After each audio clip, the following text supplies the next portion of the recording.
When you are reading your New Testament and when you're looking through and trying to understand those discussions, what you have to remember is that everyone in that conversation is Jewish. If we're all children of God and we're all created in God's image, then it can't be us versus them. And so with this, I say that the Bible is not written as a scientific textbook, in my view. And I think this can sound like something where I'm being irreverent, but it's like, no, I have a high reverence for the scriptures. Why wouldn't I want to learn about evolutionary biology or cosmology or physics or DNA or any of that stuff? I truly have this sense of wonder and awe at this amazing world. Most translations are pretty decent. I think you're going to get the essential message of the Bible in any translation. All translations have to interpret, or else it means nothing to the English reader. All these years I've been working like a slave for you. Now, no, there's a slave standing right there who's thinking, no, not really. The motto says quest scope, putting the last first. But how the heck are you going to put the last first if you can't help the first put themselves last?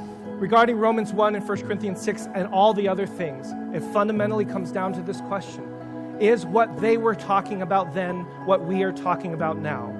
Maybe there's something more important than being really, really certain about what you believe in. Maybe we have seasons where we have clarity. Maybe we have long seasons where we don't. It's a great story, repeated many, many times by leaders of the religious right about how they became involved politically. It is also utter fiction. We may not end up at the same place, but we don't have to be in order to be a body. What we do need to do is to love one another. Christians have predominated as those who have most vigorously mixed sex and politics and waged the most passionate battles in this arena. Join me in getting our egos out of parenting so we can love and support them in becoming their best version of themselves instead of the kid we wished they would be. But what I can do, what I have to really dig deep for, is hope, is the belief that there is something still happening in the world that I cannot see, that I don't have any evidence for.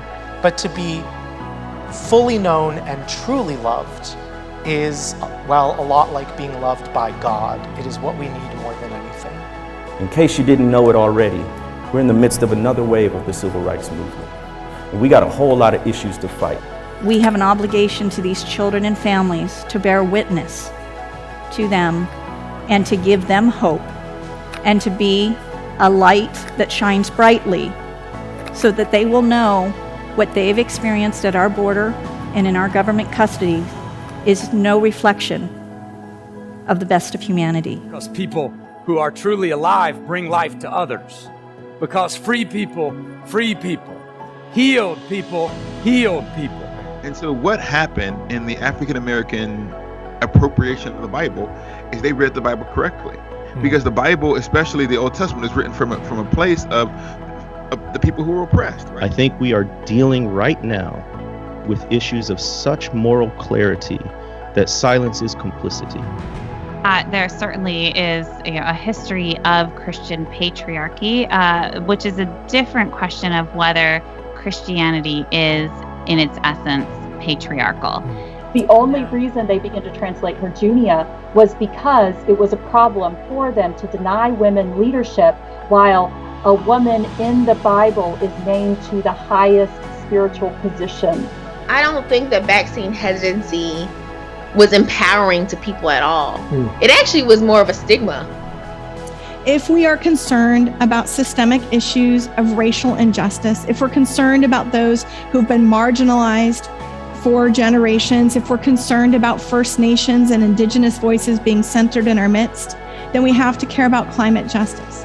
Because for generations, those who are most marginalized and oppressed within our systems are the ones who are suffering the most as a result of this injustice.